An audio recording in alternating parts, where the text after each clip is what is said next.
Number 14, Before the Nexus. Before the Nexus was an endless runner released before Into the Nexus. Oh, and that's pretty much it. It has grind rail sections, remember those? And there's a rhino too, that's quaint. But yeah, that's all I have to say, to be honest. It's kind of fun, but there's not much to it. I don't know why I included this, to be honest. This was a stupid fucking idea. Number 13, All for One. All for One brings everything I love about the Ratchet & Clank series to the forefront of the gameplay. The fixed camera angle, the excessive turret sections, the vacuum gameplay mechanic. Wait a minute. I respect this game for trying something new. For fuck's sake. A pop-up came up over the script telling me my virus software has expired, but we're leaving that in. Professionalism. Where was I? Yeah, I respect this game for trying something new, and it has its moments, but overall it just fell flat for me. The gameplay was too streamlined and thus boring. Exploration was non-existent. There's a fucking vacuum gameplay mechanic. The one thing I do like though is the fact that we get an entire game of the 4 main characters together. Nefarious is forever on the verge of a mental breakdown, and it's just... yes. Number 12, Secret Agent Clank. I don't know, man. I like it, but I feel it needs more stealth sections and quick time events and a stupid fucking story and shit level design. This game is trash. I really want to like it because I loved the Secret Agent Clank stuff in Up Your Arsehole, but the entire thing just fell flat. Dull and frustrating gameplay, bad writing. Oh shit, the plasma whip's back. Best game in the series. Number 11, Full Frontal Assault. While most people don't like this game, I actually kind of like it. I mean, I platinumed the PS Vita version, oh god, so it must have done something right. I like this game because of how it switches up the level design, opting for more wide open spaces and more speed boost reliance than we've seen before. It creates a fresh yet familiar dynamic that I appreciated, and it didn't overstay its welcome. Despite this, I still have to rank it low just because it's really lacking in content and replay value. Oh wait, there's a multiplayer mode, that'll provide some replay value. You have to talk to other people? Never mind. Number 10, Size Matters. Wow, this plays exactly like the original trilogy, this is fantastic. Why is Ratchet acting like that? Oh, this takes place before going Commando, of course. Wait, it doesn't? And why is Quark acting like that? And why is Clank now the least interesting thing in the history of things? Well, like I said, at least the gameplay. Whoa, what are these controls? The fuck is this? But why? Fuck this game. 9 and 8, Tools of Destruction and Quest for Booty.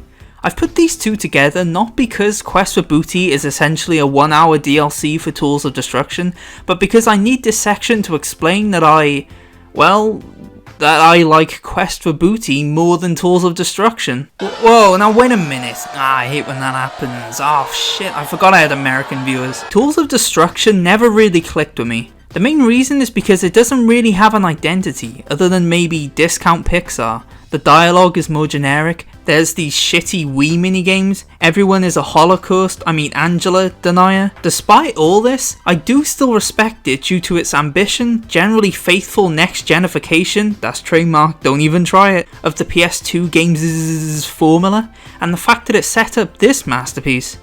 More on that later. But yeah, I like Quest for Booty more. The reason I like it more, despite it basically being a discount Tools of Destruction on its surface, is because it has that identity I feel Tools is missing. Maybe not in regards to the dialogue etc, but in regards to the gameplay. Quest follows Ratchet and Talwyn on an adventure to find Clank, and it feels like an adventure. It makes you feel like an adventure. You can't just fly away in a spaceship here. These dark, daunting caves you're stuck in? Yeah, you're stuck in them until you survive to the end. That truly makes you feel isolated.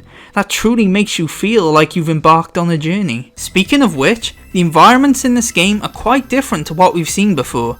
An eerie cave with narrow platforming sections, an open village that's the backdrop for a platforming masterclass. Seriously, if you haven't played this game, it's worth getting for Hullafar Island alone. I get why this game isn't beloved because an hour and a half of game time for $15 isn't great value for money. In fact, here's a list of what's better value for that same price.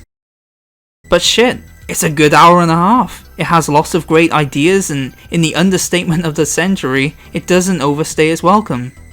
Hooray! Number 7, Ratchet Clank 2016. As a YouTuber, I am legally only allowed to discuss this game in the form of a negative 3-hour video essay, so I want to start this essay by listing my favourite buzzwords: consumerism. And there we go, awesome! Next I want to talk about...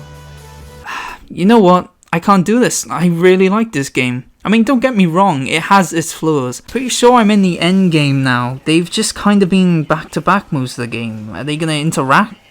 Wait, now they're best friends? Did they go on an emotionally bonding camping trip off screen or something? But generally, I think the game is grossly overhated. The controls are tight and fun, the updated gas bar is a masterpiece, the Quark's narration idea is brilliant, the hoverboard races, which I wasn't huge on in the original, I love now. Yeah, this game is flawed, but I like it. As Captain Sasha Phyronix of the Starship Phoenix once said, fuck you bitches. Number 6, how long is this fucking franchise? Into the Nexus. After the dramatic journey of a crack in time, Insomniac closed out the Future Saga with the happy, light-hearted Into the Nexus. Whoa, yeah, see? Awesome. Wait, Kronk and Zephyr was still in there. We lost them. We lost Kronk and Zephyr. Wait a minute, what? Whoa, what the fuck?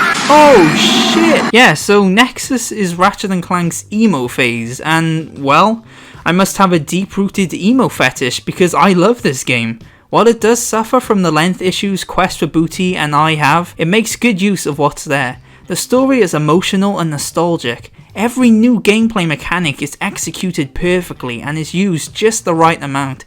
The jetpack is one of my favourite mechanics in the entire series, period. All hail this blessed level, please. Barely anyone played this because it released in the same period as the PS4 and Xbox One, and I'll never forgive the gaming industry for that. Play this right now. Number 5, Ratchet & Clank. Dun dun dun dun dun dun dun dun dun dun dun dun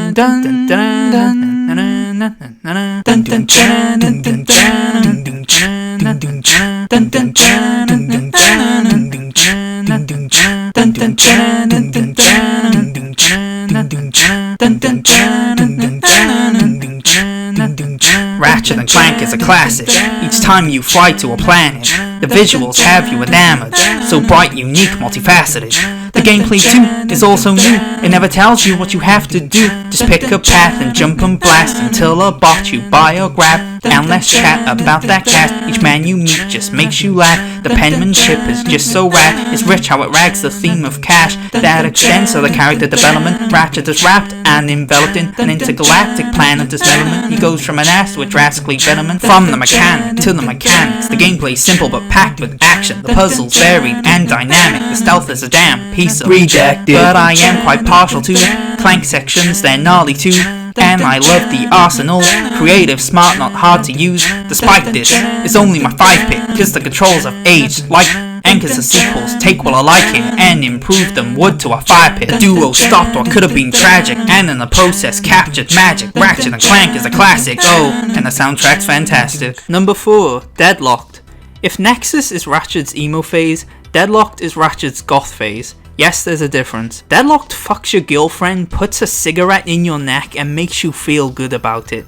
Its edgy tone adds grit to the franchise, which shouldn't work, but damn, it's amazing. Like with Quest for Booty, there's no escape here. No ship you can hop in to whisk yourself away. Ratchet is completely screwed here, and the literal fight for survival format is so fresh and intriguing. It also combines the consumerism theme of 1 and 2 with the pop culture theme of 3 to create this fresh yet equally biting satire that, despite its humour, is still in line with the gritty tone.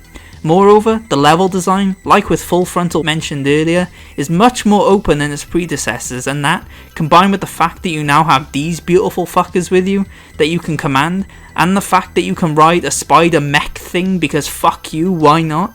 I'm just listing shit I like about this game without any coherency, and I think that's the best way to discuss this game. It's pure chaos that uses its fish out of water setting to provide an experience unlike anything else in the franchise or gaming, period. Number 3, Going Commando.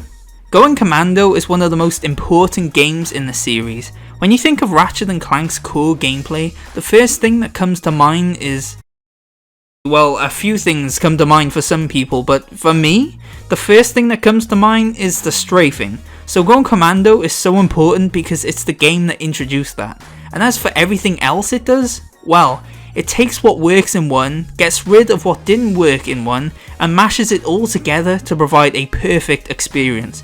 The unique planets and their inhabitants? Hey, here's Slim Cognito. You like the non-linear levels? Well, here's 5,000 Yetis in a sprawling wasteland. Have fun, kids! Going Commando is the perfect sequel and one of my favourite games ever. Number 2, A Crack in Time. 9 games deep, what have you got left for us, Insomniac? The Chosen One. Oh no. Wait, what? This is insane! Dude, I'm fucking loving this right now. A Crack in Time is epic. It cranks the vision they had with Tools of Destruction up to 11 to create nothing short of a cinematic masterpiece. All of the new gameplay mechanics are incredible, the story is both personal and grand, thus providing arguably the most powerful and touching narrative of the saga.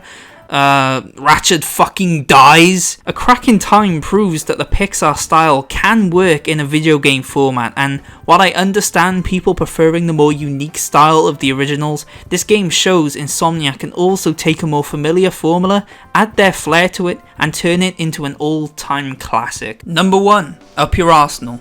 In the dictionary, the word perfect is described as something that is as good as it is possible to be.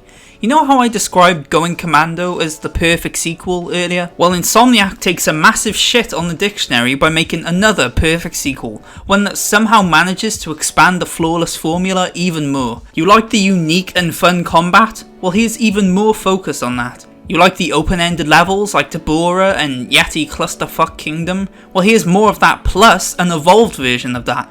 I know these levels are technically multiplayer maps reused due to time constraints, but it was a good move because I love them. I also see complaints about there being less paths to take. I can't say paths to take than in 1 and Going Commando, but I had no issue with this.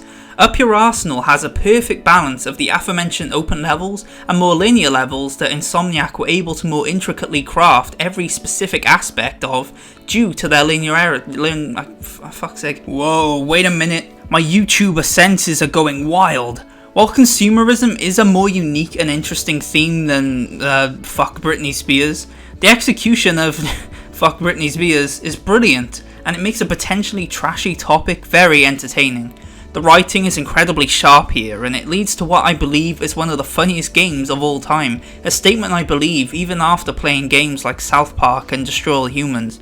Quark's funeral, every nefarious scene, the racism anthem music video, all gold that simultaneously showcases so many memorable and likable characters.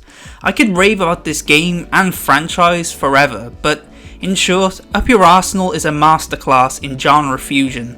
It shows you can combine platforming and shooting in a seamless way. It shows you can have an epic emotional scene 1 minute and a hilarious one the next, without either detracting from one another. It just play it. Play it right now. What's that? Going Mobile? Oh right, yeah. Going Mobile is a 2D thing that released on flip phones. I've never played it, and from what I've heard, that's a good thing. Maybe I'll track it down and do a video on it one day though, I don't know. So yeah, that's it. Buy into the Nexus.